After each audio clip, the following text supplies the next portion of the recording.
Assistir filmes no cinema é pecado?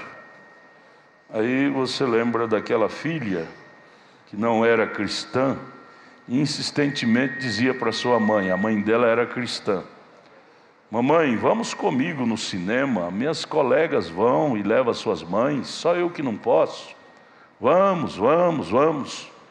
Um dia a mãe, com tanta insistência, a mãe era uma cristã, disse: então tá, filho, eu vou. Orou, pegou a Bíblia e foi. A filha já disse: mãe, mas não precisa de Bíblia. Filha, onde não posso levar a Bíblia, eu não posso ir. Então vai. Chegou lá, cinema superlotado de gente. A mãe chegou, a primeira coisa que ela fez foi ajoelhar numa cadeira. Senhor, me consagra que eu não pego nenhum espírito errado aqui, em nome de Jesus. Quando ela orou, a filha: mãe, a senhora me mata de vergonha, mãe. Aqui não é lugar de orar, não. Ela disse: não pode, filha, então eu vou embora. Onde eu não posso falar com meu Deus, não me cabe, eu vou embora. E foi embora, deixou a filha dar. A filha nunca mais chamou ela. Então, a pergunta, eu respondo a sua pergunta te fazendo outra pergunta. Você pode levar Jesus lá? Jesus vai ter liberdade em estar lá no cinema, assistindo aquele filme, sabe, com aquelas mulheres seminuas? Às vezes você não vai no cinema, mas assiste em casa na televisão. É um cinema em casa. Pode. É a mesma coisa do cinema. Lá é o cinema de casa, na televisão. Jesus tem liberdade de assistir filmes com você diante de uma televisão? Não é? Essas novelas cheias de beijinho, beijinho, tudo falso, esse amor de novela. Eu não creio que Jesus tem liberdade de assentar numa poltrona e assistir esses filmes pornográficos, novelas sensuais, essas coisas que não tem na televisão. Não tem coisa pura. Muito, de 1 milhão às vezes acontece uma coisa. Não é bom você ficar sem a companhia de Jesus, é muito perigoso. Um pouquinho que Eva ficou, o diabo, através da serpente, a pegou. Se pega espírito na televisão, no rádio. O irmão Brana disse: eu peguei um espírito ouvindo um pregador, até pregador no rádio. Você tem que ter anticorpos para poder assistir. E eu pergunto: será que tem? Será que tem? Deus ajude, Deus tenha misericórdia, amém? Pastor Adalto, vou fazer esta pergunta para ajudar uma pessoa minha. Por falta de saúde, esta pessoa não consegue mais ajoelhar para lavar os pés no dia da Santa Ceia.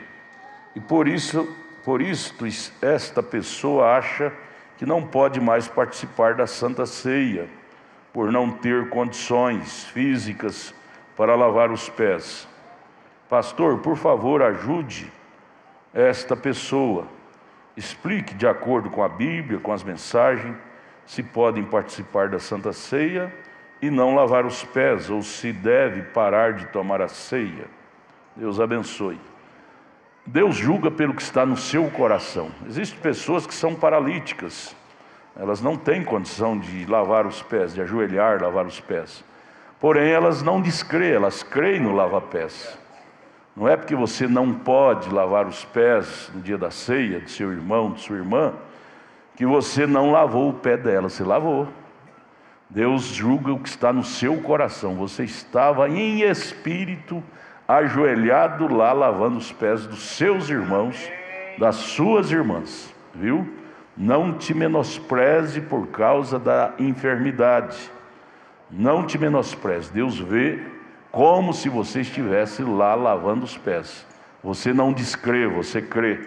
Você não faz isso porque você não crê. Você não faz por condições físicas. Deus julga pelo que está no seu coração. Você deve sim tomar a ceia. Jesus disse: quem não toma se torna culpado. Você não sente bem ficar sem tomar a ceia, sendo que você é um membro do corpo de Jesus Cristo. Bem, está ruim aqui meu retorno, não é melhorado. Pega o tablete aqui, vem aqui para cima, talvez melhore. Outra pergunta: pastor, bom dia com Jesus. Se a Bíblia pede para não comer carne de porco, nem peixe, nem escamas, nem peixe sem escama, né? Peixe de couro, e coelho, Deuteronômio 14, não estamos pecando em não obedecer? Por favor, me ajude e desculpe minha ignorância. Irmã, eu não dei o nome se é irmão ou irmão, mas leia Atos capítulo 10.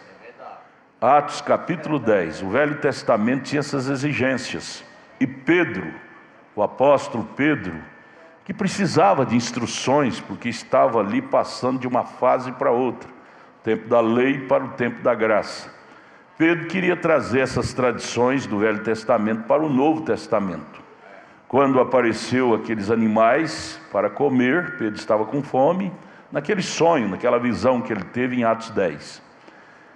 Aí apareceu animais com casco partido, que é porco, peixe sem escama, peixe de couro, para Pedro comer na visão. Pedro disse: não, eu não como, isso é pecado, é imundo.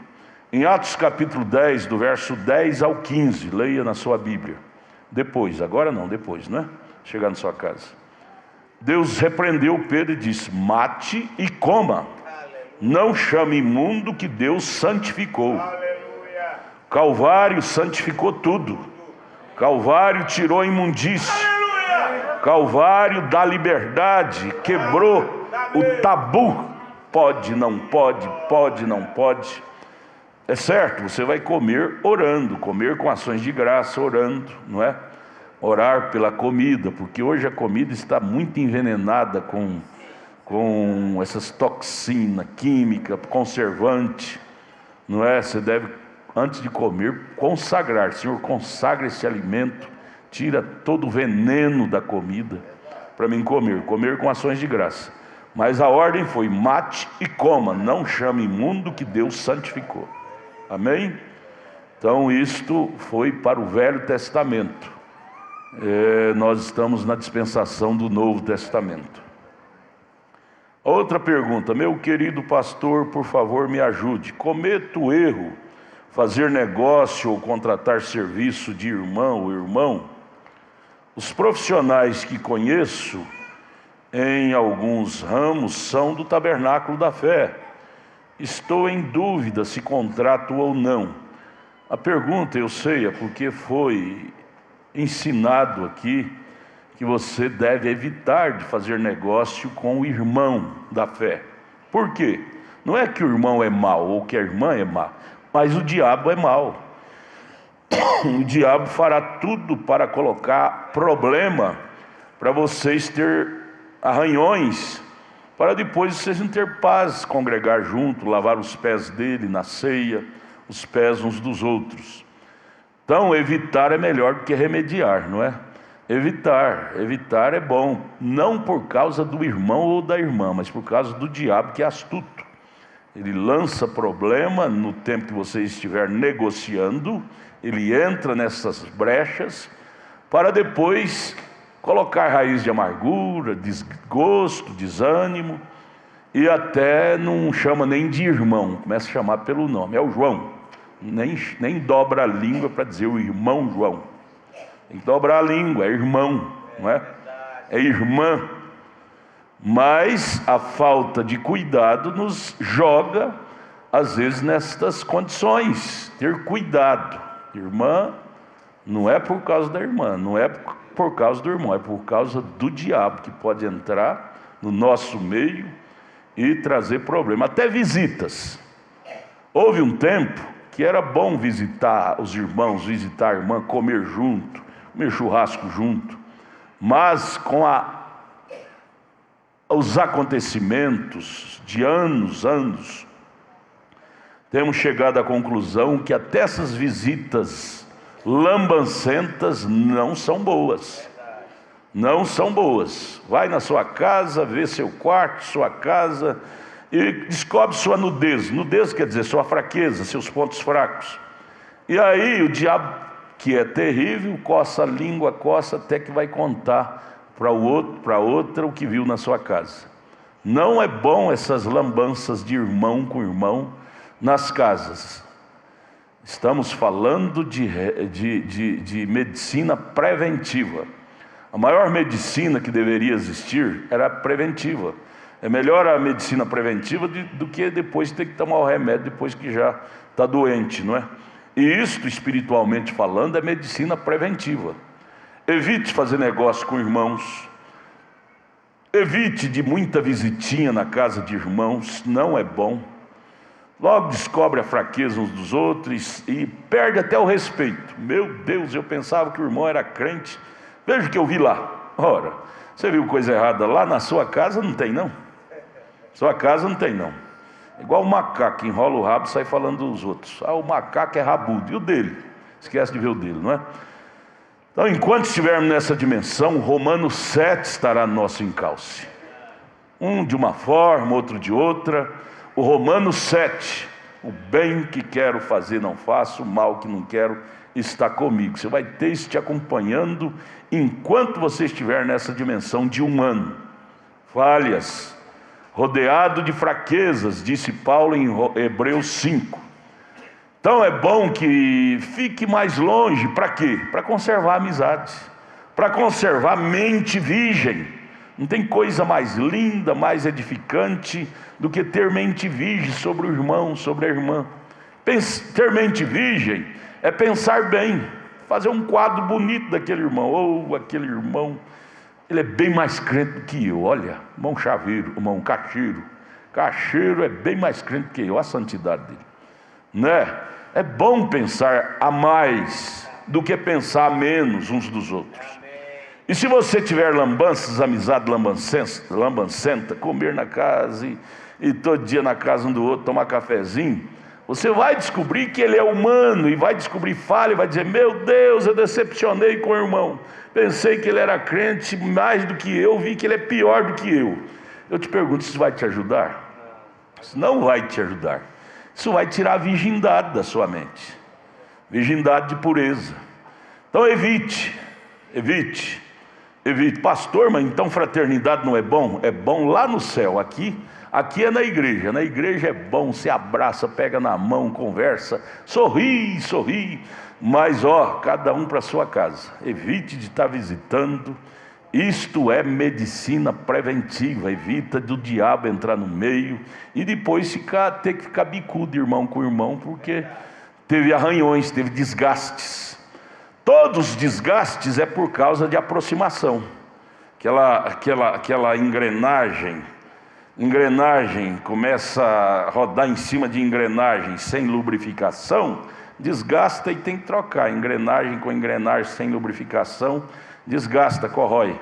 E assim é crente com crente sem prudência. A lubrificação chama prudência, Espírito Santo. Vai desgastar e vai precisar de trocar. Aí tem que trocar amizade com aquele irmão, com aquela irmã e discriminar. Aquele irmão não é da minha panelinha mais. Aquela irmã não é da minha panelinha mais. Olha, isso é horrível acontecer entre os irmãos. Isso é horrível.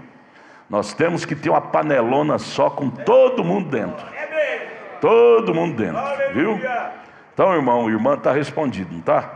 Pegue uma pessoa incrédula, sabe por quê? Porque o incrédulo, se der problema, você manda embora, despede, termina o negócio e nunca mais vai ver.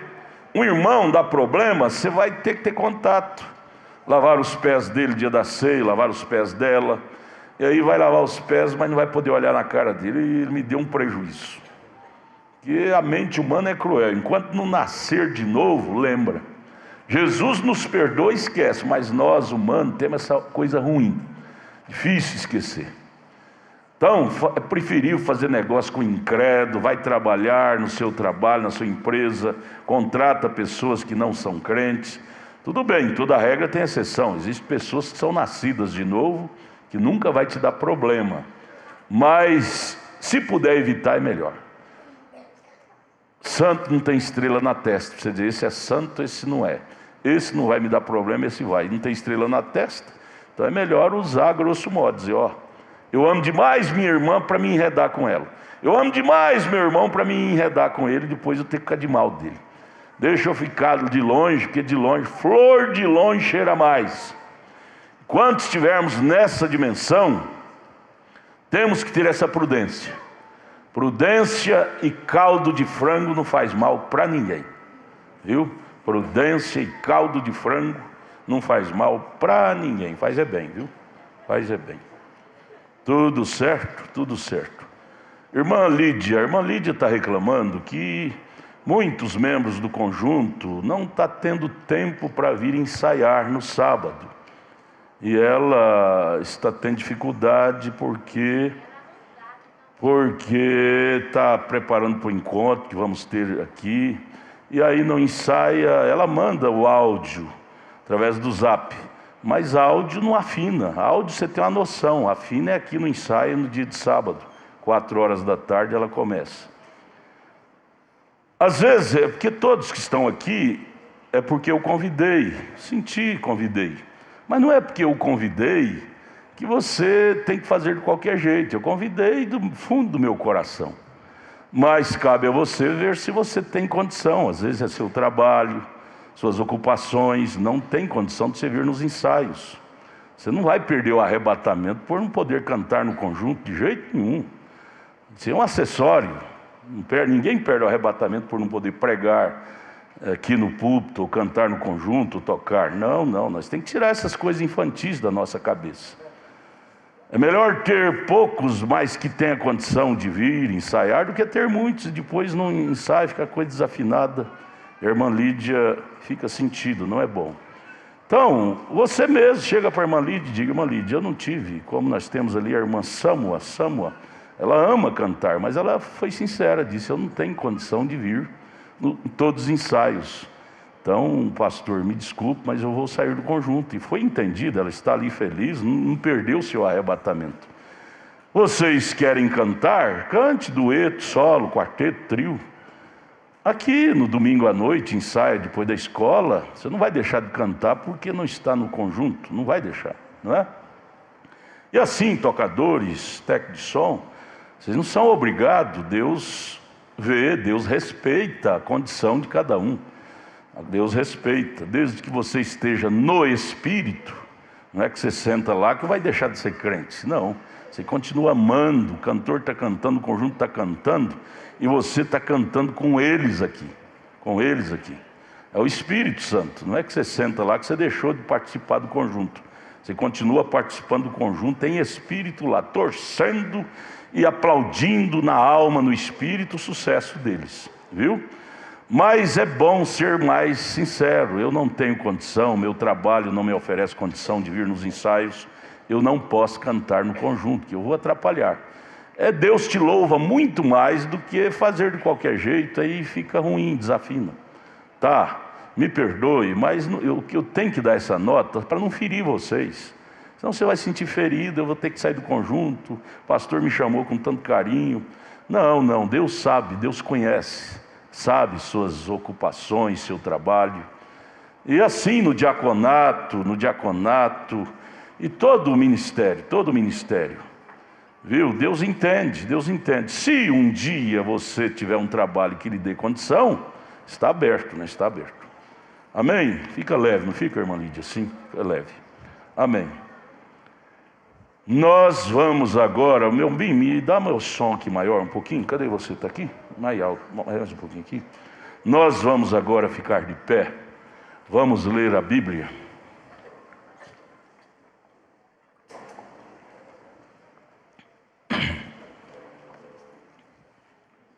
Vamos ler a Bíblia. Esdras, capítulo 4, versículo 23 e 24.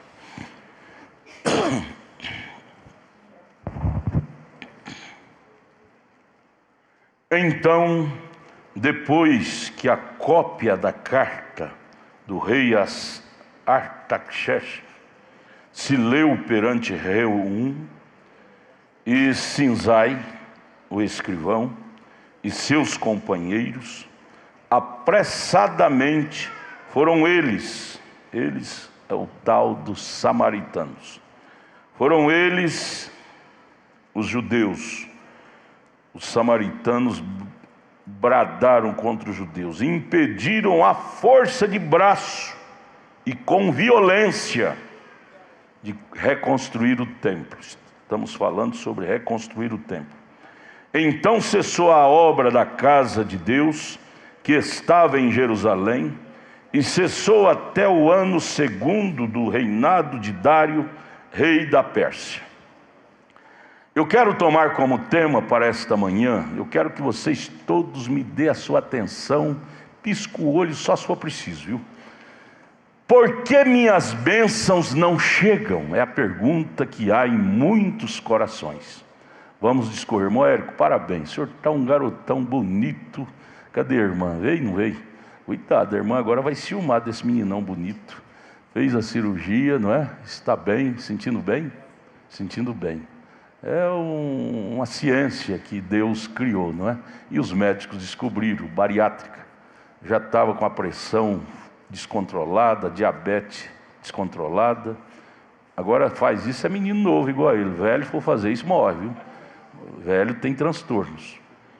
E Deus deu essa graça, já perdeu quantos quilos? 14 quilos dentro de 15 dias, parece, né? Pouco tempo. Parabéns, parabéns. Deus te abençoe. Toda honra, toda glória a Jesus Cristo. Nós vamos frisar, pontuar, meditar enquanto vamos ler. Nós vamos ler a Bíblia, só a Bíblia. A Bíblia é a mensagem é a Bíblia. Dentro desta pergunta: por que minhas bênçãos não chegam a mim? Estão travadas e não chegam. Por que minhas bênçãos não chegam a mim? Senhor Jesus nos abençoe. Vamos ouvir um hino com conjunto. Eu quero que vocês conservem as suas Bíblias abertas aí em Esdras. Esdras capítulo 3, agora do verso 8 a seguir. Esdras capítulo 3, verso 8. Não feche, nós vamos discorrer dentro da Bíblia nosso estudo nesta manhã. Porque... Cadê meu som? Vou embora. Por que minhas bênçãos não chegam? É uma pergunta da alma. Por que minhas bênçãos não chegam? Preste atenção, por favor, vocês estão aí fora, venha para dentro, gente. Vocês não vêm na igreja para ficar aí fora, vem para cá. Nós vamos entrar agora no estudo muito sério, muito sério. Nós estamos deixando o Espírito Santo nos levar a um novo ministério, viu? A um novo ministério. E você pode deixar isso passar por alto e você vai perder muito se você não levar a sério isto. É um estudo muito profundo desta manhã. Eu quero que vocês dêem toda a sua atenção. Por favor, vocês que estão aí fora, vem para dentro. A grande pergunta que existe quase em todas as almas é esta: por que minhas bênçãos não chegam mais para mim?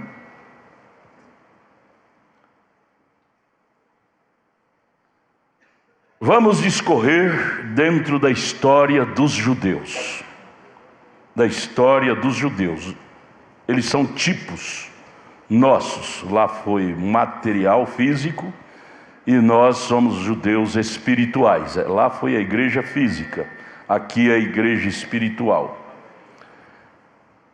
No ano 605, eu quero que vocês prestem bem atenção nessas datas, isso tem muito sentido.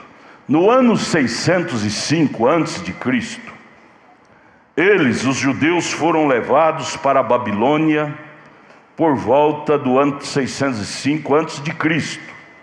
Jeremias profetizou isto, Jeremias 25, verso 11 e 12, Jeremias 29, verso 10, e outras escrituras, como Daniel, capítulo 9, falou de 70 semanas. Passaram ali 70 anos, 70 anos, sob cativeiro do rei babilônico, Nabucodonosor. Babilônia invadiu Jerusalém, invadiu a Judéia e levou cativo todos os judeus, foram levados cativos para a Babilônia. E então a Judéia passou a ser governada pelo Império Babilônico. No ano 586, já sob o governo babilônico, 586 a.C., os babilônicos derrubam o templo de Salomão, porque eles sabiam do grande segredo que era o templo, era a presença de Deus, era tudo, era a força do povo de Israel, estava no templo. E uma vez derrubada, Israel perderia a força, mesmo Israel não estando mais ali governando. Mas o diabo, figurado em Babilônia, sabe qual é o segredo da força da igreja. E uma vez ele desativando esse segredo, ele vence a igreja. Então, com esta unção maligna, os babilônicos derribaram o segredo. Salomão, ao edificar o templo, disse: Senhor, faça que em quaisquer circunstância, em qualquer lugar, que alguém em desespero orar, levantando as mãos, ou simplesmente lembrando do templo, seja ajudado onde quer que for. Jonas, lá no ventre da baleia, não tinha condição de levantar a mão, e nem de ajoelhar, mas envolvido lá no ventre da baleia, no estômago da baleia, ele lembrou do templo e orou, e Deus fez a baleia vomitar ele na praia. O segredo do templo é uma força muito grande.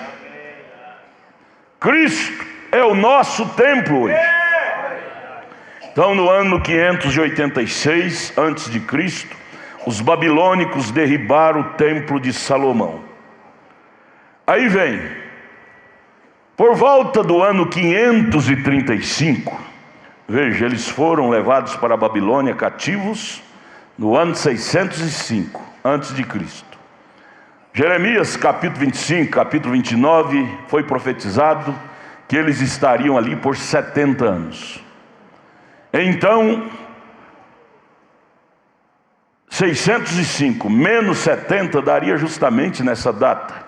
Eu estou lendo de fatos, historiadores, viu? Fatos verídicos. No ano 585, Deus levanta Ciro, rei da Pérsia. Você quer ler isto? Abra sua Bíblia em Isaías capítulo 45. Isaías capítulo 45. No capítulo 46, verso 28, há uma profecia. Isto foi há 160 anos antes de Ciro nascer, do rei Ciro, que se tornou rei da Pérsia, nascer. Já houve essa profecia de Isaías a respeito de Ciro, que nasceria, que seria o pastor. Deus usaria ele, mesmo sendo um ímpio, um incrédulo, mas para ajudar Israel a sair do cativeiro. Veja Isaías 44, verso 28. Quem diz de Ciro? É meu pastor, Deus dizendo, e cumprirá tudo que me apraz, dizendo também a Jerusalém: sê edificada, e ao templo: funda-te.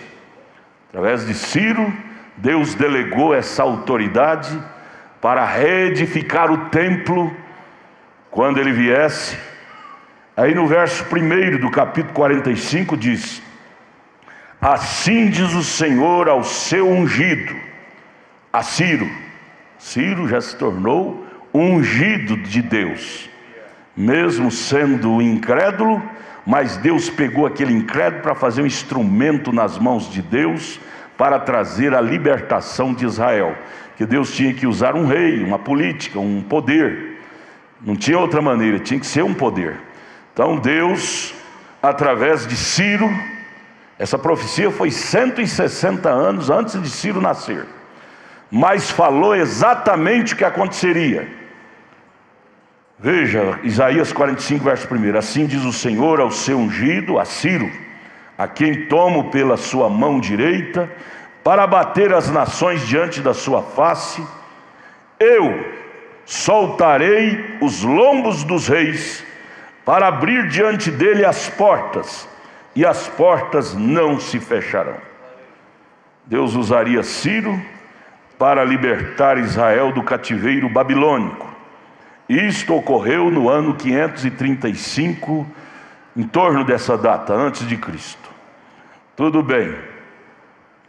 E agora, sob o governo de Ciro, porque Babilônica foi o império cabeça de ouro que Nabucodonosor sonhou e Daniel traduziu. Está escrito lá em Daniel capítulo 5, capítulo 6. Cabeça de ouro, império babilônico, governando o mundo todo, inclusive a Judéia. Mas veio peito de bronze, que era os persas, encabeçado, peito de prata, não é? Encabeçado pelo imperador, o rei Ciro, rei da Pérsia. E ele derrubou a cabeça de ouro que era o império babilônico, profetizado por Deus. Para quê? Agora, sob o governo de Ciro, rei da Pérsia, que tinha derrubado o reino babilônico, ele libera, Deus pôs no coração do rei da Pérsia, o rei Ciro, liberar os judeus a voltarem para Jerusalém e inclusive para reconstruir o templo do Senhor que Babilônia havia derribado. Ciro sabia que os hebreus estavam muito tristes, ao ponto de nem cantar hinos, dependurou seus instrumentos lá em Babilônia, nem tocava hinos do Senhor em Babilônia, principalmente após descobrir que o templo, a casa de Deus, tinha sido derribada.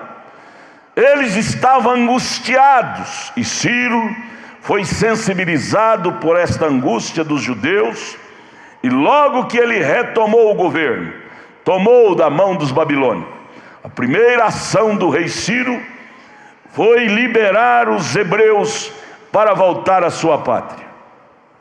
Só da primeira vez, rei Ciro liberou 50.000 hebreus, com cavalos, carros, animais e tanta gente, para voltar para a sua pátria, que agora estava invadida pelos babilônicos, pelo povo da Síria, inclusive um grupinho ali que veio da Síria chamado samaritanos, que era descendente da Síria, e estava lá gente que se tornou gente da terra hebreia. Na ausência dos verdadeiros hebreus, o inimigo entrou para possuir a terra dos hebreus.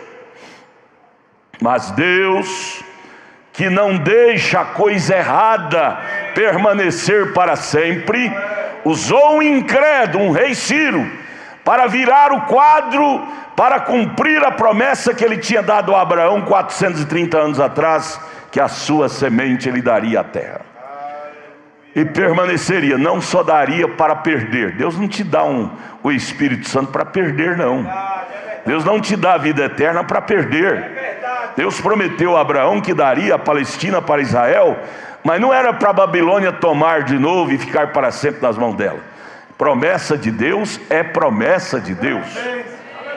Rebente onde rebentar, quebre onde quebrar, mas a promessa de Deus prevalecerá. Ele usará até um ímpio, mas aquilo vai ser reafirmado, o pacto de Deus. Então veja bem, e aí vem eles para reconstruir o templo, que o rei Ciro, que derrubou o reino babilônico, foi que liberou o governador Zorobabel. O rei Ciro liberou o governador Zorobabel a sair do cativeiro com mais 50.000 judeus, junto com o sacerdote Josué. Em uma tradição fala Josua, outra Josué. Josué não era aquele do tempo de Moisés, é um sacerdote agora.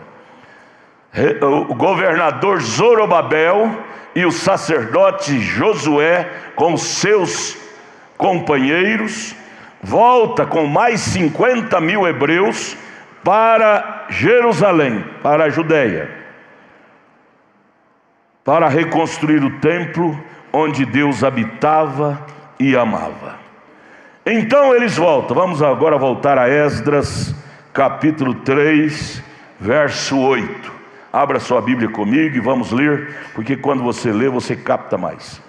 Esdras capítulo 3, verso 8 a seguir. São postos os alicerces do templo, e no ano da sua vinda à casa de Deus, vinda dos hebreus, em Jerusalém, no segundo mês, começaram Zorobabel, filho de Saltiel, e Jesua é Josué, viu?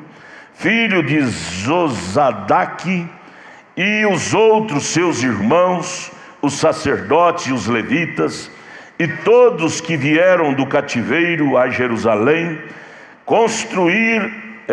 constituíram levitas da idade de 20 anos daí para cima, para que aviassem a obra da casa do Senhor. Porque primeiro lugar para um cristão é construir o templo. Você lembra de 1 Coríntios 6? Paulo nos adverte: vós sois o templo de Deus. Aleluia. Primeira coisa, quando o cristão é desterrado da sua pátria, nossa pátria é a palavra, nossa pátria é Cristo. Aleluia. Cristo é a nossa pátria. Para os judeus era lá a Palestina, para nós é a palavra. Para os judeus, primeira coisa foi reconstruir o que os inimigos derribaram, reconstruir o que era precioso para Deus e para eles, que era o templo. Para nós, os crentes, quando perdemos batalha e Deus nos dá uma nova chance, a primeira coisa é reconstruir o templo de Deus que somos nós. Vocês estão dispostos a assumir esse novo ministério de reconstruir o templo de Deus? Vamos sair desta manhã daqui dizendo: Senhor, eu quero me empenhar a reconstruir o templo, a morada de Deus que sou eu. Tudo bem. E aí então vieram, verso 10. Quando, pois, os edificadores lançaram os alicerces do templo do Senhor, Zorobabel, sacerdote Josué, 50 mil junto com eles, então apresentaram-se os sacerdotes, já paramentados e com trombetas, e os levitas, filhos de Asaf, com saltério, para louvar ao Senhor, conforme a instrução de Davi, rei de Israel. Alegria, porque estava reconstruindo o que o inimigo tinha derribado. Então, com saltério, com flauta, com instrumento, com cântico, trabalhavam na reconstrução do templo com alegria. Verso 11. E cantavam às revezes, e louvando e celebrando ao Senhor, porque é bom, porque a sua benignidade dura para sempre sobre Israel. E todo o povo jubilou com grande júbilo, quando louvou ao Senhor pela fundação da casa do Senhor. Bombinho, me dê na minha caixa um retorno maior. Porém, muitos dos sacerdotes e levitas e chefe dos pais, já velhos, que viram a primeira casa sobre o seu fundamento, vendo perante seus olhos esta casa, aqueles antigos que lembraram do tempo que Salomão construiu o primeiro templo, e agora vendo que Babilônia derrubou, e agora vendo Zorobabel com o sacerdote reconstruindo o templo, aqueles anciãos, vendo perante seus olhos esta casa, choraram em altas vozes. Ô irmão, é motivo de chorar, de alegria, quando você vê um irmão reconstruir o templo, reconstruir sua vida espiritual. É motivo de choro ao ver a igreja reconstruindo sua vida para Cristo. Chorar em altas vozes, mas muitos levantaram as vozes com júbilo e com alegria. Havia choro e júbilo, de maneira que não discernia o povo as vozes de alegria das vozes de choro do povo, porque o povo jubilava com tão grande júbilo que as vozes se ouvia de muito longe. Você não pode ter vergonha de louvar, de dar glória a Deus. As vozes deles ouvia de longe. Júbilo dos hebreus ao ver o templo sendo reconstruído, se ouvia de longe. Mas vamos entrar no capítulo 4. O texto do capítulo 4, o diabo manda embargadores. Você tem que saber, irmão, sogro do irmão Mauro, é bom te ver aqui. Como é que o senhor chama? Ele foi diácono, deu a vida por esse ministério. Isso é para o senhor, é para mim, é para nós, irmão Francisco. Todas as vezes que você intenta reconstruir o templo de Deus, que é você, para Cristo, prepara-te que você vai ter empecilhos. Prepara-te que você vai ter embaraço, obstáculo no seu caminho, de um jeito ou de outro, para te atrapalhar. Agora surge esse grupo aqui. Veja o texto que inicia o capítulo 4. Os samaritanos acusam os judeus ao rei Artaxerxes e a construção do templo é proibida. Samaritanos que vieram com a ausência dos judeus lá em Palestina, os samaritanos que vieram da Síria e se fizeram judeus, até por o nome de samaritanos, se apossaram, disseram: olha, vocês não vão construir o templo. O diabo sabe o significado do templo. Os samaritanos sabiam o significado do templo. E eles se opuseram, fizeram uma carta e mandaram para o rei, porque tinha que ter decreto, para o rei baixar um decreto proibindo os judeus de reconstruir o templo. Ora, se agora o governo estava na mão de Ciro, não era mais na mão de Babilônia, porque os samaritanos tinham entrado lá sob a permissão de Babilônia, vieram da Síria, mas agora a Babilônia caiu. Que autoridade samaritano tinha para impedir o governo de Ciro? Nenhuma. Que autoridade o diabo tem? Porque o nosso Ciro veio. Por 4.000 anos, amados, nós estivemos longe da nossa pátria. Mas há 2.000 anos o nosso Ciro, chamado Jesus Cristo, veio. E a proposta de Jesus Cristo é nos dar subsídio para nós reconstruir o nosso templo, reconstruir nossa vida.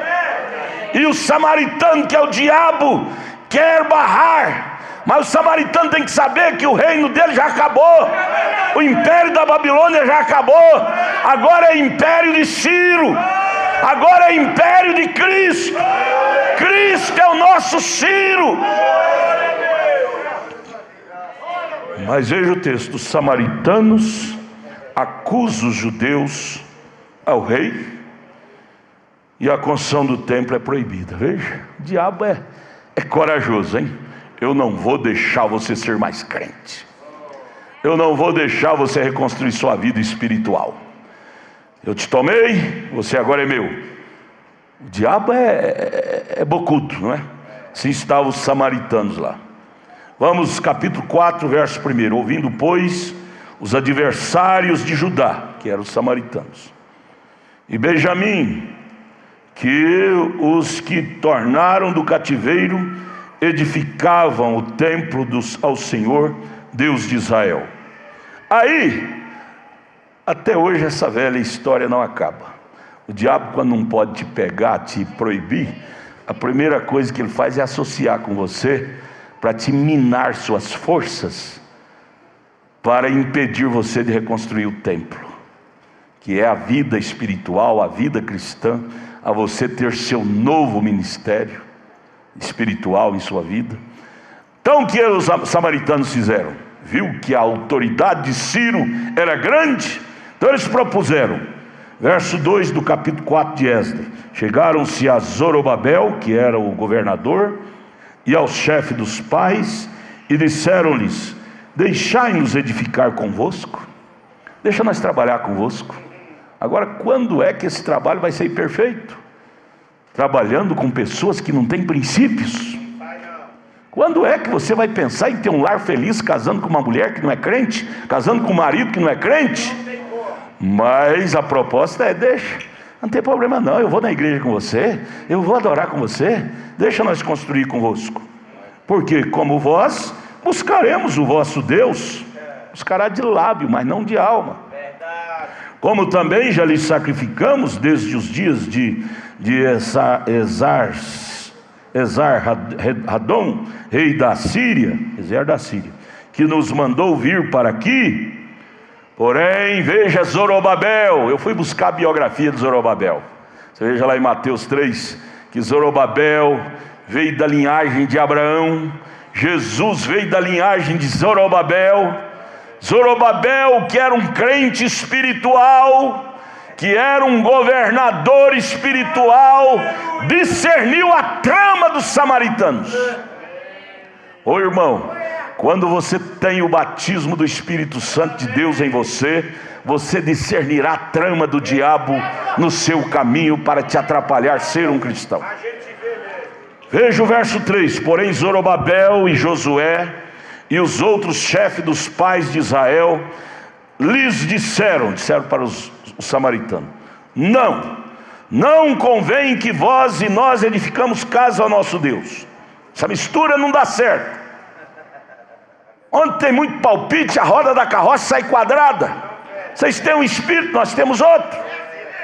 Nós não aceitamos favores de políticos, de pessoas não nascidas de novo, porque vai dar errado. Zorobabel disse: mas nós, os hebreus, a edificaremos ao Senhor Deus de Israel, como nos ordenou o rei Ciro, rei da Pérsia. Aí vem o verso 4: todavia o povo da terra, que era o samaritano, que até então tinha apossado da terra de Israel e se sentia que era dono. Irmão, o diabo não é dono disso aqui não. Esse templo que sou eu, que é você, essa terra que sou eu, que é você, não é do samaritano chamado diabo não. Ele não é dono não, ele te possuiu por muitos anos. Samaritano possuiu a Palestina por muitos anos, mas chegou um momento que entrou Ciro e pôs um ponto final. O diabo te possuiu por muitos anos, mas chegou seu Ciro, Jesus Cristo é o nosso Ciro, e colocou ponto final nessa interferência. Creia! Aí vem o verso 4: todavia o povo da terra, os samaritanos, debilitava as mãos do povo de Judá e inquietava-os no edificar. Tudo que o diabo quer, menina, menino, irmãs e irmão, é debilitar suas forças, é debilitar seu ânimo, é te desencorajar. Eu não vou mais na igreja não, o irmão pisou no meu dedão no pé, a irmã falou de mim. Você não está vindo na igreja por causa do seu irmão, da sua irmã, você está vindo na igreja por causa de Cristo. Não deixe o diabo te desanimar. Isto é samaritano. Vamos ler o verso 4 de novo. Todavia o povo da terra, os samaritanos, debilitava as mãos do povo de Judá e inquietava-os no edificar. Tudo que o diabo quer é te inquietar. Você sabe por quê o diabo põe problema no seu dia a dia, na sua família, na sua casa? É para te inquietar. Gera problema.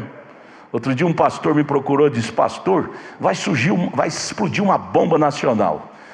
Na hora eu estremeci, mas depois o Espírito Santo foi trabalhando comigo e disse: olha, é o Salmo 90, caia 1000 ao meu lado, 10.000 à minha direita, mas eu não tenho que me abalar com explosão de bomba nenhuma não.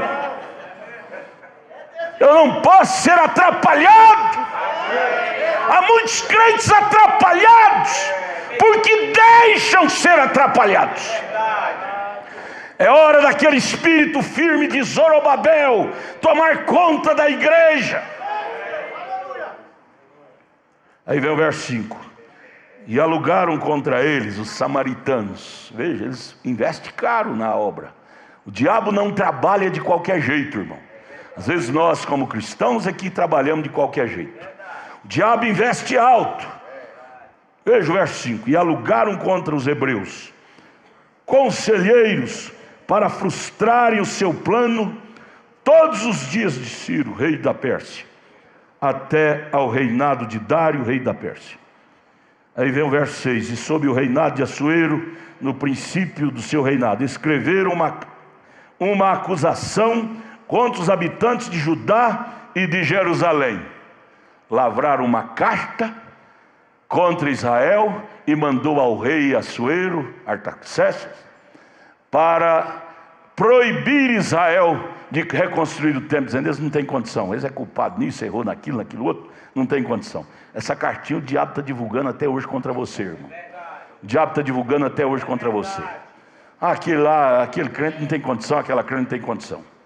Mas vamos aqui agora para o versículo que lemos na abertura, capítulo 4, verso 23 ao 24. Você veja bem, amados, que o diabo não brinca. Você não pode ganhar de você através de seus argumentos. Ele parte para o braço. Isto tem que ficar vacinado na igreja. Veja, vamos ler o que lemos na abertura da mensagem. Esdras 4, agora 23 e 24. Então, depois que a cópia da carta do rei Artaxerxes se leu perante Reum e Sinzai, o escrivão, e os seus companheiros, apressadamente foram eles a Jerusalém aos judeus. O rei deles autorizaram eles, o rei samaritano, autorizaram eles impedir, por preto ou por branco, que os judeus reconstruíssem o templo. Assinaram a carta com o carimbo do rei babilônico, que já estava desautorizado. O reino agora não era de Babilônia, era Ciro, era da Pérsia. Carimbo falso. Mas eles foram até com o nariz aberto. Eu tenho a carta, eu tenho autorização para me impedir esses hebreus reconstruir o templo. E foram para lá. E foram preparados. Você não brinca com o diabo, irmão Brana disse. Você não tente encarar o diabo de uma forma carnal, o diabo te vence. Você tem que estar revestido de um poder sobrenatural. Como homem, o diabo nos vence fácil, mas como cristãos ele não vence. E aí eles vieram a Jerusalém aos judeus e os impediram à força de braço e com violência. Irmão, o diabo é que usa violência. O Espírito Santo está escrito em Zacarias, não é por força, não é por violência. O Espírito Santo age pelo Espírito de Deus. E aí vem eles, os samaritanos, para impedir Israel de reconstruir o templo pela força da violência. Eu acho lindo. Aquele pregador T.L. Osborne, ele nunca deu conta de aceitar a mensagem do irmão Brana, mas ele admirava demais o irmão Brana. Ele conta, eu tenho uma gravação dele, ele contando quando ele conheceu o irmão Brana. Ele vem do mundo pentecostal, e lá entre os pentecostais, para expulsar demônio, tem que gritar a maior altura para ver se o diabo sai com medo. Ele admirou demais na reunião do irmão Brana, porque o irmão Brana expulsava os demônios com a voz suave, baixa e firme. T.L. Osborne, esperando que o irmão Brana ia expulsar os demônios, gritando. De repente o irmão Brana dizia: pode abrir os olhos que o diabo foi embora. T.L. Osborne ficou espantado: como é que pode? Eu estou ouvindo no mundo pentecostal que expulsa demônio gritando, esse homem fala suavemente e o diabo o respeita. Esse homem tem uma coisa singular com ele. Porque isso é tradição dos samaritanos. Vencer no braço, vencer com violência. Mas a tradição de Jesus Cristo, chega aquele demoniado gadareno que tinha 6.000 demônios sobre ele. Jesus nem palavra proferiu, só deu uma olhada para aquele endemoniado, já o desmontou totalmente. E aqueles demônios começaram a esconjurar, a dizer: Jesus, filho do Deus Altíssimo. Jesus, filho do Deus Altíssimo. Anás, Caifás dizia que ele era Belzebu, mas o endemoniado reconheceu que ele era Deus. Irmão, não queira ganhar no grito, não. Não importa o que as pessoas nos julguem, o importante é o que Deus nos julgue.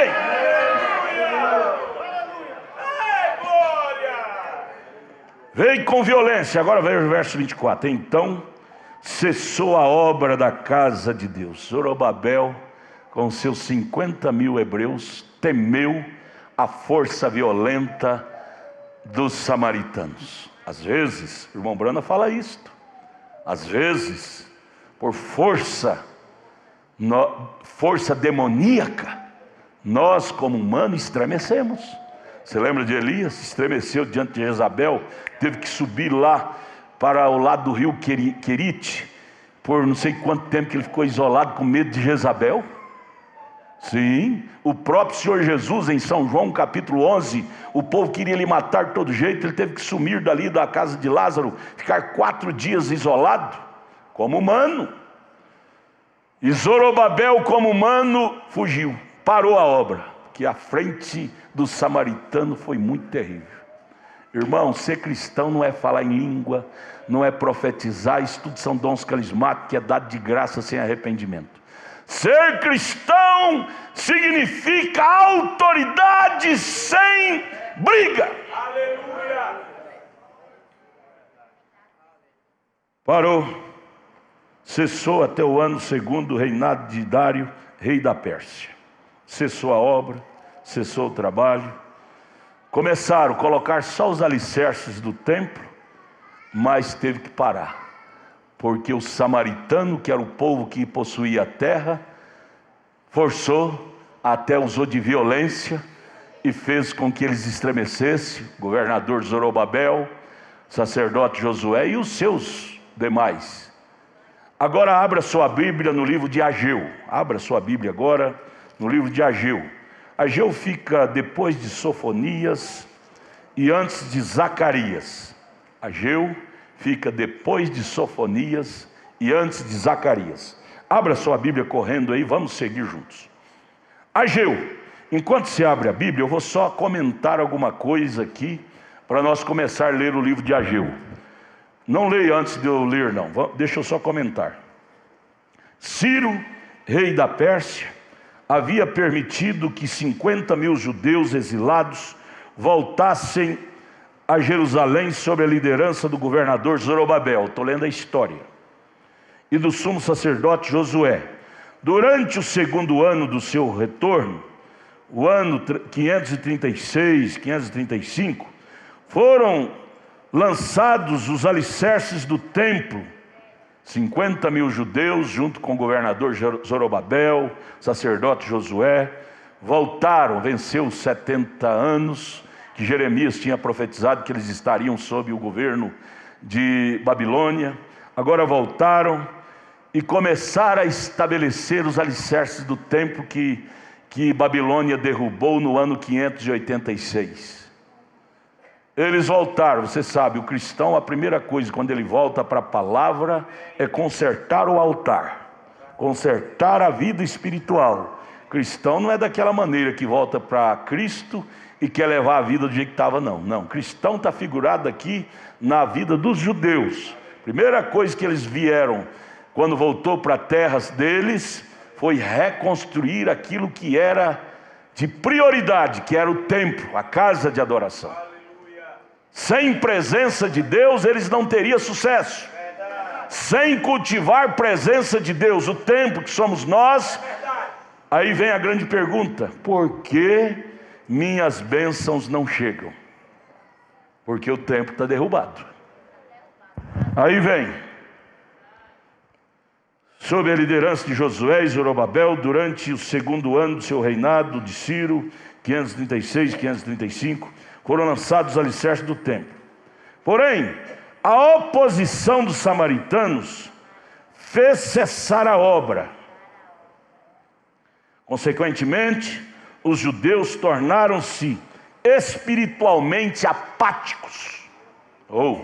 Tudo que o diabo quer é fazer de você um crente apático, sem estímulo, sem força, para expor o sinal, para cultivar a vida cristã.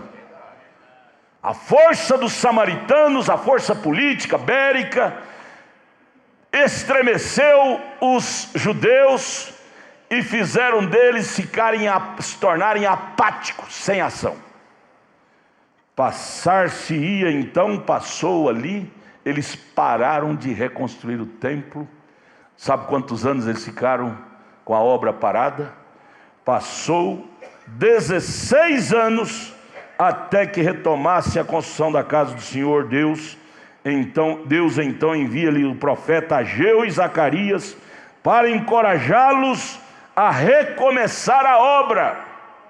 Mas por 16 anos, irmão Marquinhos, o senhor gosta de história, por 16 anos eles ficaram apáticos, por pressão psicológica, física dos samaritanos.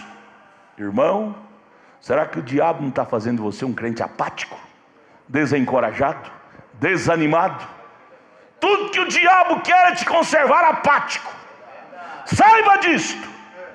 Eu estou aqui nesta manhã para denunciar o samaritano.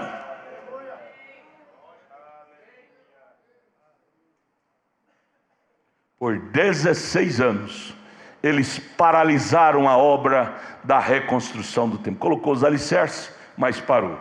E aí parado, você sabe aquele velho ditado: mente vazia é a oficina do diabo.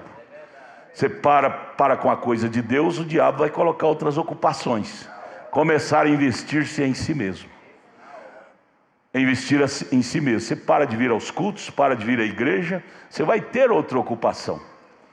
Você vai ter outras ocupações. É investir em si mesmo. Nós vamos começar a ler Ageu capítulo 1 daqui a pouquinho, e você vai ver em que eles investiram. Em vez de investir na reconstrução do templo, começaram a investir nas suas vidas materiais próprias, individuais. Foi quando o profeta Ageu, junto com o profeta Zacarias, viveu na mesma época, chegou diante de Zorobabel e do sacerdote e pregou estremeçantemente para despertá-lo, para tirar daquela vida apática. Oh, amados, nós precisamos de uma sacudida. Ageu então mostra-lhe que a obra de Deus tem que ter toda a primazia, primeiro lugar.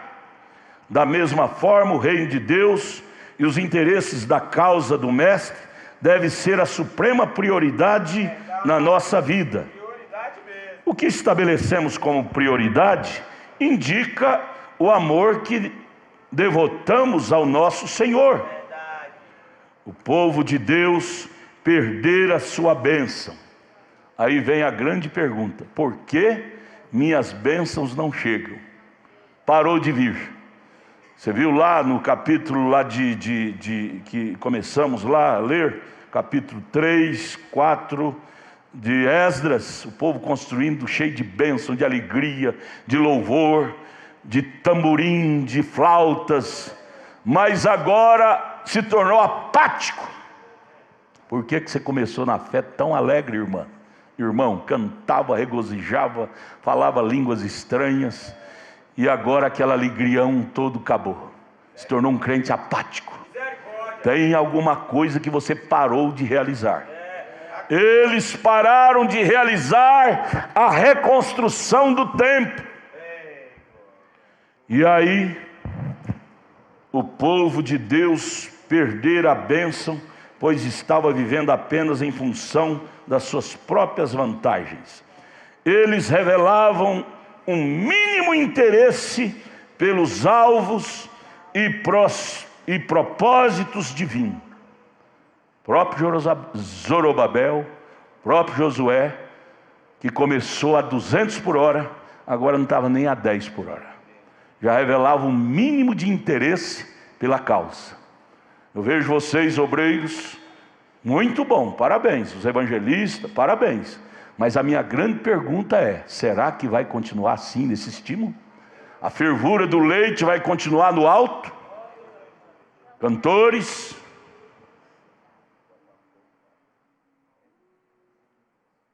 de igual modo, poderemos esperar um declínio das bênçãos e da ajuda de Deus em nossa vida, se não estivermos vitalmente interessados pela sua obra, tanto no lar quanto na vida prática.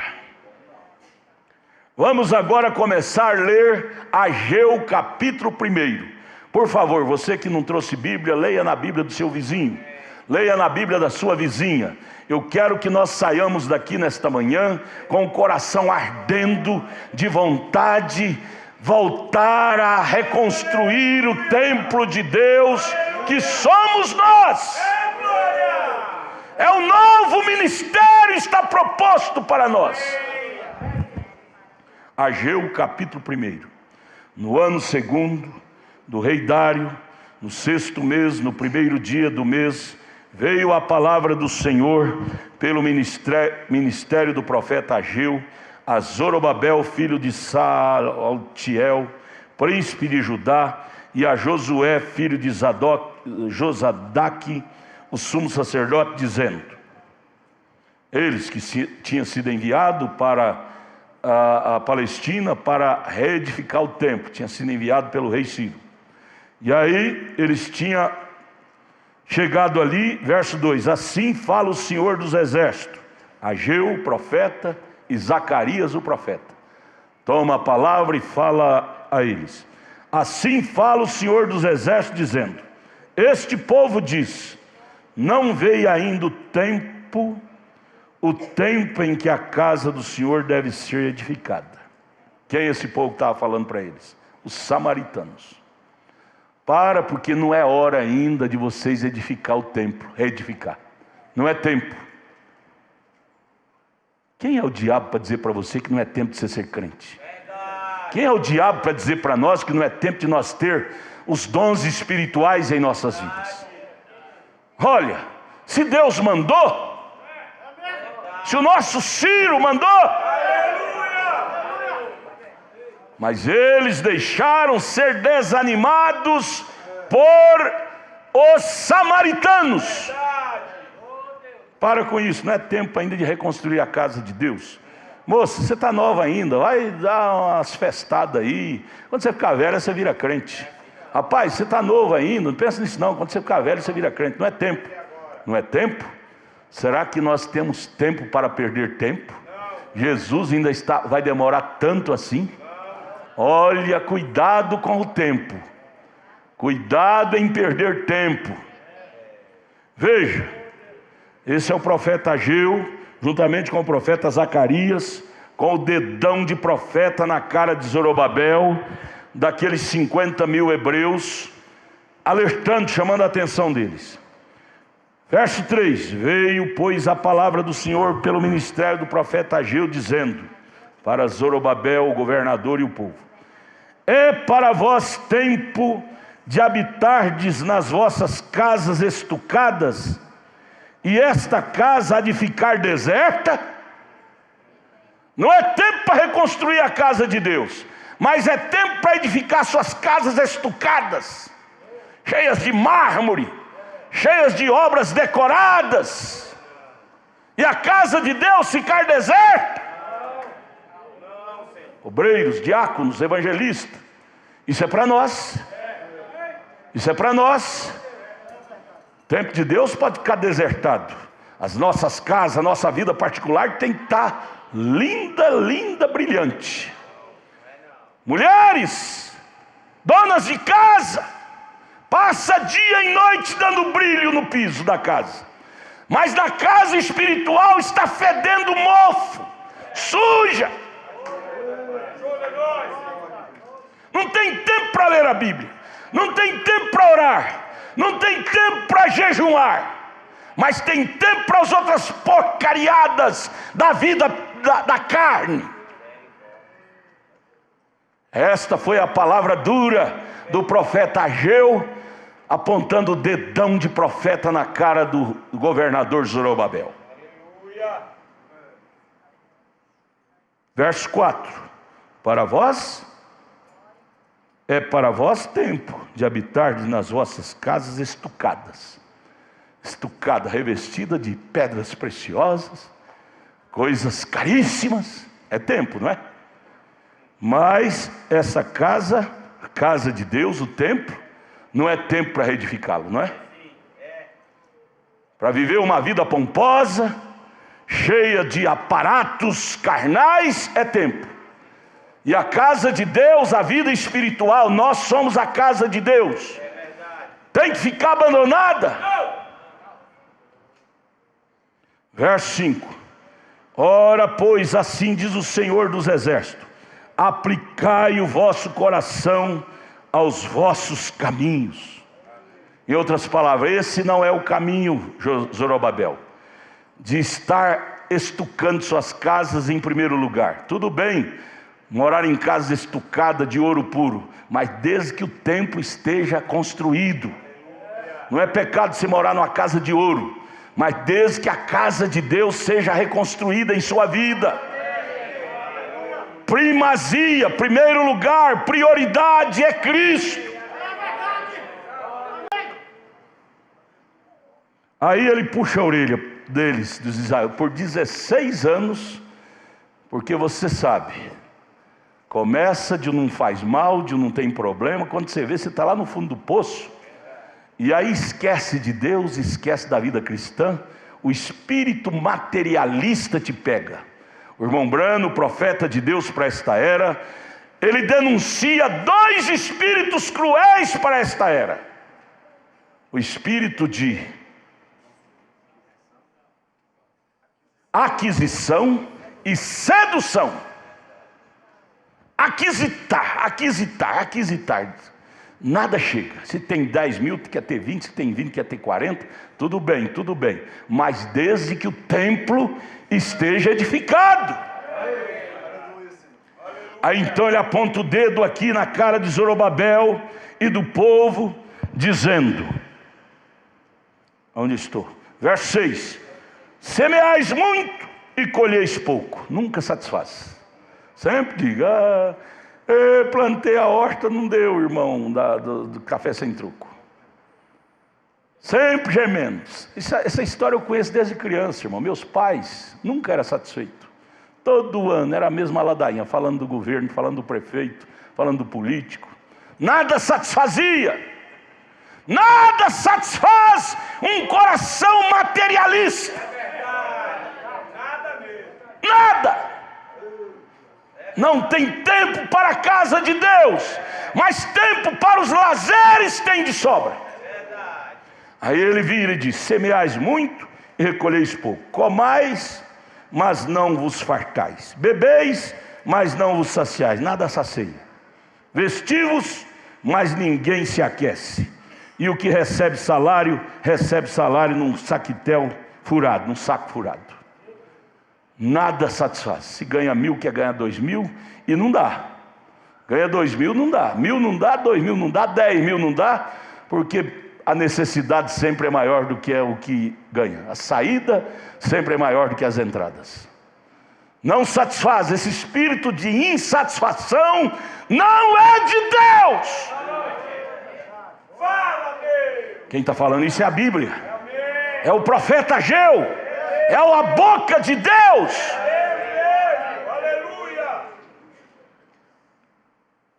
Verso 7: assim diz o Senhor dos Exércitos: aplicai o vosso coração aos vossos caminhos. Verso 8: subi ao monte. Vamos subir ao monte, gente? Porque a pergunta, a velha pergunta: por que minhas bênçãos não chegam mais? Que nós não subimos ao monte. Olha, o monte é aquele lá. Põe a filmadora lá, irmão. Vamos subir ao monte. Estatura do varão perfeito. O diabo não dá conta, ele tem sebo nos pés, ele não dá conta de subir ao monte. Essa palavra subir ao monte foi a Zorobabel, que era o tipo de Cristo. Você é este Zorobabel nesta manhã, e a palavra vem a nós: subir ao monte. Subir ao monte, composto de 7 degraus: fé, virtude, conhecimento, temperança, paciência, piedade, amor, Espírito Santo, que é o próprio Deus. Assim diz o Senhor subir ao monte. Verso 8: vamos subir ao monte? Ou vamos ficar ao pé do monte? Que até então eles estavam ao pé do monte. Subir ao monte. Cristo está mais alto, gente. Ou nós não estamos em uma mera religião do baixo. Nossa religião é do píncaro. Vamos ao píncaro. Vamos subir o monte. da estatura do varão perfeito. Sem isto é impossível reconstruir o templo. Subi ao monte, trazei madeira, edificai a casa, e dela me agradarei, e eu serei glorificado, diz o Senhor. O que agrada a Deus, irmão, não é propriamente dinheiro. Dinheiro são acessórios. O que agrada a Deus é a casa reedificada. E essa casa sou eu. Essa casa somos nós. Não adianta você trabalhar dia e noite, noite e dia, buscando dinheiro, dinheiro, e ter seu templo desarrumado, sua vida espiritual desarrumada. Foi o que eles estavam fazendo, estucando suas casas, linda, linda. E a casa de Deus, que era o templo, que eram as suas almas, estava toda enredada, paralisada. Samaritano, que é o símbolo do diabo, fez frente e fez com que eles parassem a reconstrução do templo. Tudo que o diabo quer, você não acordou ainda. Você pensa que é seu irmão, sua irmã que está te atrapalhando? Não é não, é o samaritano, é o diabo, que está querendo que você pare. Mas agora está aqui Ageu. Não pare, não pare.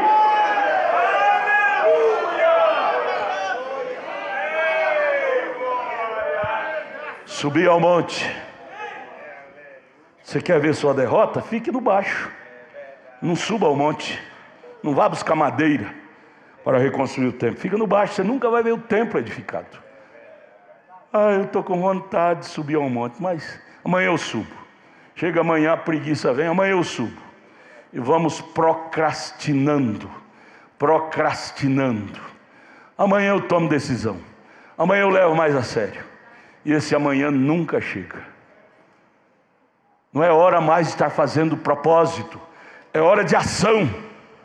Eu estou orando. Você tem que lembrar que a palavra oração, ela tem duplo sentido. Orar e agir. Ação. Não é só orar e ficar de braço cruzado. Oh Deus, me ajude. E você mesmo não faz nada. Não sobe ao monte. Há muitos crentes que oram dia e noite, jejum é dia e noite, mas não faz nada. Não age. Verso 8, subiu o monte. Passe por cima de montanha. O diabo é especialista em criar montanha para atrapalhar seu caminho. Suba, transponha.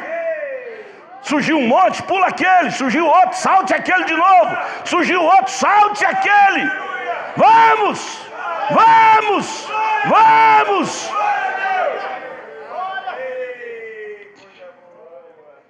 Porque eu agradarei de vocês assim.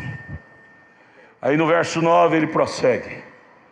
Olhaste para muito, mas eis que alcançaste pouco. Viu aquela vida, como é que chama? Avareza. O avarento nunca sacia. Sempre quer possuir tudo, mas nunca se sacia. A Bíblia diz que os avarentos não entrarão no reino do Senhor. Olhaste para muito, mas eis que alcançaste pouco. E esse pouco, quando trouxeste para casa, eu lhes assoprei. Por quê? Diz o Senhor dos Exércitos. Por causa da minha casa que está deserta, e cada um de vós corre à sua própria casa. Deus sopra. Aí você diz, por que eu trabalho dia e noite e não tem nada na vida? Porque Deus soprou. Aí vem a pergunta, por que minha bênção não chega mais? Porque Deus soprou.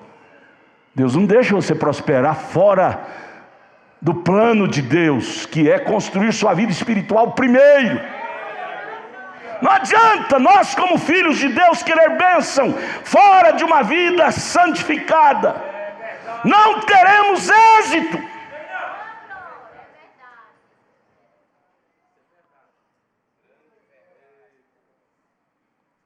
Verso 10. Por isso, aí vem a resposta. Por que as minhas bênçãos não chegam mais? Está aqui a resposta no verso 10. Por isso, retém os céus e o seu orvalho, e a terra retém seus frutos. Suas bênçãos ficarão retidas, ó Zorobabel, enquanto você não colocar em primeiro lugar a reconstrução do templo. da casa de Deus, que é você. Irmão, você é esse Zorobabel, eu sou esse Zorobabel, nós somos este Zorobabel. E às vezes estamos paralisados por 16, outros até mais anos, com o necessário paralisado, e queremos ser abençoados. Deus retém a bênção. Por quê? Minhas bênçãos não vêm mais? Você parou de reconstruir o templo, parou de priorizar a Deus. Verso 11, o que acontece? Não abençoo, fiz vir a seca sobre a terra, sobre os montes, sobre o trigo, sobre o mosto, sobre o azeite, sobre o que a terra produz, como também sobre os homens, sobre os animais e sobre todo o trabalho das mãos. Seca. Senhor, mas eu trabalho com a minha família dia e noite e a coisa só está indo para trás. Você é filho de Deus, você é o Zorobabel de Deus. Deus não te abençoa enquanto você não voltar para Deus, não trabalhar o seu espiritual, que é o templo primeiro. Seca tudo, seca até o estímulo de ser crente, seca, até o estímulo de ser crente, seca. Não é eu que estou falando, é a Bíblia. Estou lendo para vocês a Bíblia. Aí Zorobabel, que era um filho de Deus, você sabe, filho de Deus, por mais dura a palavra que vem, ele sente, ele muda. Quem não muda é filho da serpente, mas filho de Deus, ele tem a sensibilidade. Ele não sai murmurando. Zorobabel não saiu murmurando do pastor dele, que era o profeta Ageu. Esse homem está enjoado demais. Não. Veja aqui o verso 12. Então ouviu Zorobabel, filho de Seatiel, e Josué, filho de Josadaque, sumo sacerdote, e todo o resto do povo, a voz do Senhor, seu Deus, e as palavras do profeta Ageu, como o Senhor Deus o tinha enviado, e temeu o povo diante do Senhor. Irmão, é hora de temer. Então Ageu, o embaixador do Senhor, falou ao povo conforme a mensagem do Senhor, dizendo: eu sou convosco, diz o Senhor. Quando você se humilha, quando você propõe recomeçar sua vida cristã, você ouvirá esta frase do Senhor: eu serei convosco, eu sou convosco. Quando Zorobabel propôs em se consertar, ele ouviu a frase: eu sou convosco. Que voz doce! Em tempo de seca, em tempo de escassez, Zorobabel ouve essa doce voz: eu agora sou convosco. Ah, irmão, ainda há jeito. O trono de misericórdia ainda está aberto.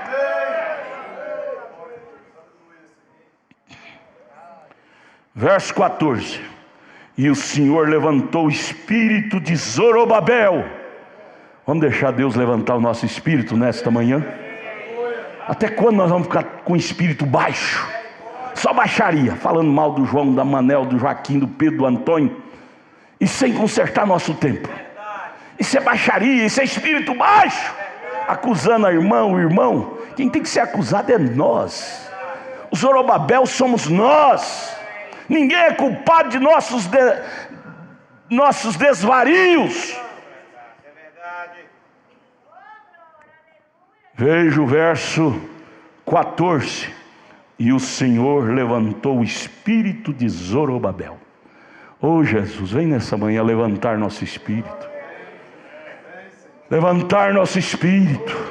Trazer-nos de volta aos velhos propósitos de ser crente.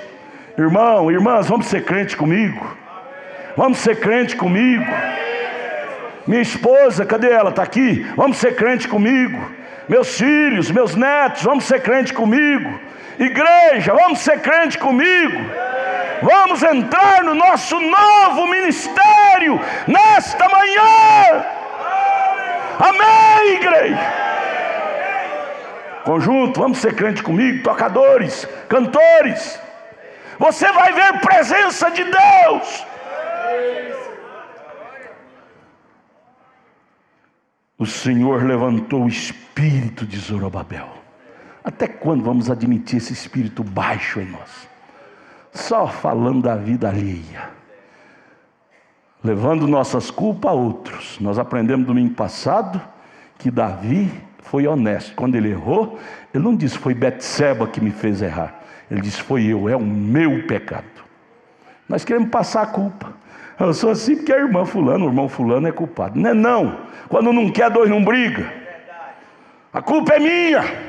Pequei, disse Davi, e o meu pecado está diante de mim. O profeta Natan disse: Davi, o homem que fez isso tem que fazer com ele. Davi não hesitou, ele disse: esse homem tem que morrer. Sabia que era ele, mas ele decretou: tem que morrer. Esse velho homem tem que morrer. Esse velho Zorobabel tem que morrer. Até quando vamos estar advogando em causa própria? Se fosse o outro, você estava condenando, mandando matar. Mas quando é você, você não quer que mate? Não, gente, tem que começar de nós. Vamos deixar de hipocrisia, de estar condenando um ou outro, quando o errado somos nós. Amém, meus irmãos? Estou lendo a Bíblia. E o Senhor, verso 14, levantou o espírito. Ô irmão, o que nós precisamos é que Deus levante o nosso espírito. Segredos que triunfam é recomeçar tudo de novo. Terminar o culto, vem no altar com lágrimas, dizendo: Senhor, levante meu espírito. Eu quero reconstruir o altar. Eu quero parar de trabalhar em prol de mim. Eu quero trabalhar em prol do templo, em prol da causa. Primeiro Deus, depois eu. Primeiro templo, depois minha casa estucada. Depois meu ego. Casa estucada fala de muita coisa. Fala de egoísmo, de ranzismo, de humanitismo. Trabalhamos em prol disso e deixamos o templo do Senhor de lado. O Senhor levantou o espírito de Zorobabel, filho de Sealtiel, príncipe de Judá, e o espírito de Josué, filho de Josadaque, sumo sacerdote, e o espírito do resto de todo o povo, 50 mil homens. E vieram e trabalharam na casa do Senhor dos exércitos, seu Deus. E o 24º dia, no 6º mês, no 2º ano do rei Dário, capítulo 2, a glória do Senhor, a glória do 2º templo.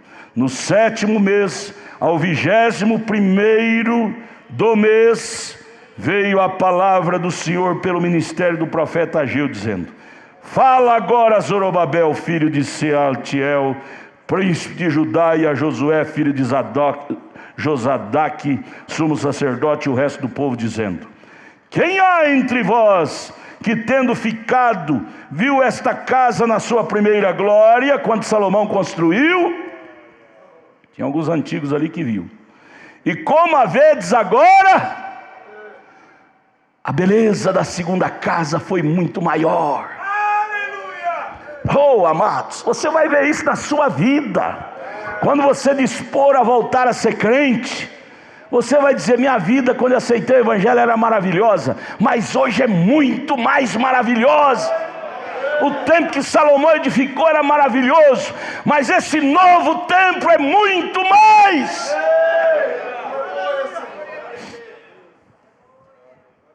Depois do templo edificado, 6 anos demorou.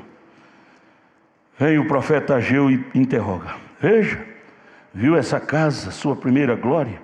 E como a vedes agora? Não é essa como nada em vossos olhos, comparada com aquela antiga? Ora, pois, esforça-te, Zorobabel, diz o Senhor, e esforça-te, Josué, filho de Josadaque, sumo sacerdote, e esforçai-vos, todo o povo da terra, diz o Senhor, e trabalhai, porque eu sou convosco, diz o Senhor dos exércitos. Irmãos, Deus é conosco, gente. Igreja do Pedregal de Jesus, Deus é conosco. segundo a palavra que concertei convosco, quando saíste do Egito, o meu espírito habitava no meio de vós. Não temais, porque assim diz o Senhor dos Exércitos: ainda uma vez daqui a pouco, e farei tremer os céus, e a terra, e o mar, e a terra seca, e farei tremer todas as nações. Aí vem a profecia de Jesus: e virá o desejado de todas as nações, e encherei esta casa da glória, diz o Senhor dos Exércitos. Minha é a prata, meu é o ouro, diz o Senhor dos Exércitos. A glória desta última casa será maior do que a da primeira, diz o Senhor dos Exércitos. E neste lugar darei a paz, diz o Senhor dos Exércitos. Irmão, a glória do segundo nascimento é maior do que a glória do primeiro nascimento. Natural fala do espiritual. A glória da segunda casa, do segundo templo, irmão Marquinhos. Sabe por que foi maior, irmão Marquinhos? No templo primeiro que Salomão edificou, foi glorioso, mas não foi tanto. Sabe por quê? No segundo templo a glória foi maior, porque o Senhor do templo, que é Emanuel, Ele ministrou no segundo templo. 400 anos depois Ele veio e entrou pela porta daquele templo e ministrou dentro daquele templo. Só Ele, seus apóstolos cheios do Espírito Santo também ministraram no segundo templo. No primeiro templo Jesus não ministrou fisicamente, mas no segundo templo Jesus, Deus, Emanuel, ministrou fisicamente. A glória do novo nascimento terá presença física de Deus em você. Igreja, vamos gemer pelo novo nascimento, pelo segundo templo, pela reconstrução da vida espiritual. Você terá Emanuel ministrando na sua vida. Você terá a igreja primitiva novamente em sua vida. A sombra deles curava enfermos. A glória do segundo templo foi maior. E aí vamos terminar aqui com esse versículo 18 e 19 do capítulo 2 de Ageu. Ponde, pois, eu vos rogo, desde esse dia em diante, quando eles reedificaram o templo. Quando eles reedificaram o templo, ele disse: desse dia em diante, o que vai acontecer? Desde o 24º dia do mês 9, desde o dia em que se fundou o templo do Senhor, ponde o vosso coração nessas coisas. Há ainda semente no celeiro, nem a videira, nem a figueira, nem a romeira, nem a oliveira tem dado os seus frutos. Mas desde esse dia vos abençoareis e as sementes produzireis. Você viu lá no verso atrás que Deus parou de fazer produzir, no verso 9, verso 10, parou de produzir tudo. Mas quando eles reedificaram o templo, aqui no verso 19, voltou a produzir as sementeiras.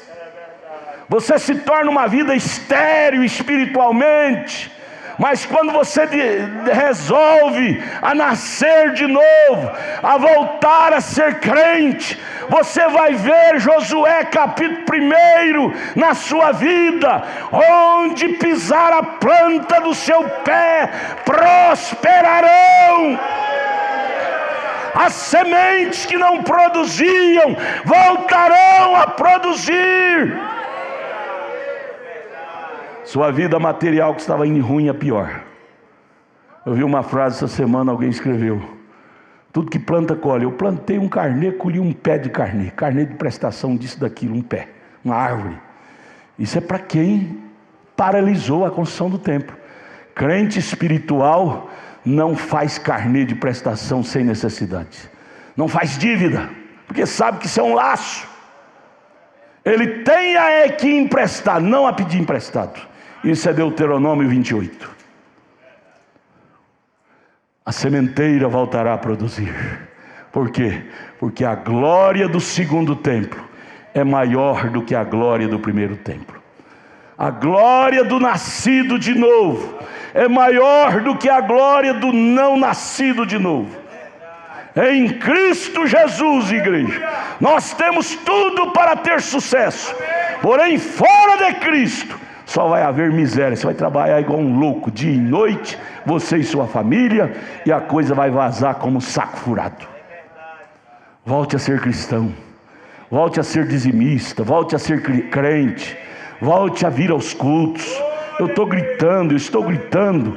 Quarta-feira nós estamos tendo o estudo dos selos. São cultos sobrenaturais, e a igreja vazia. Volte, gente, volte. Vamos voltar ao princípio. Oh, Zorobabel! Vamos terminar. Então fique aí. Por que minhas bênçãos não chegam? Porque você parou a construção do templo. Você deu ouvido aos samaritanos, e você ficou 16 anos sem construir o templo. Zorobabel ficou 16 anos. Você faz quantos anos que você parou de ser crente? Pode me dizer? Quantos anos você parou de ser espiritual, passou a ser carnal? Trabalha dia e noite, mas não tem nada na vida, só devendo, só dívida. Será que não é o Zorobabel de novo? Você não deixou de ser filho. Zorobabel não deixou de ser eleito, mas ele ficou paralisado, apático. Há muitos crentes apáticos espiritualmente, não tem sucesso. E aí começa a culpar um, culpar outro. Culpado é você, que deu ouvido aos samaritanos. Edinho, você me ama? Eu também te amo. Vamos recomeçar a construção do templo, Edinho, de coração, ou vamos estar empurrando? Amanhã eu vou. É hora, gente. Amanhã pode ser tarde demais. Amanhã não nos pertence. Nossa hora é hoje. Zorobabel, volte, Zorobabel. Samuel, termina aí.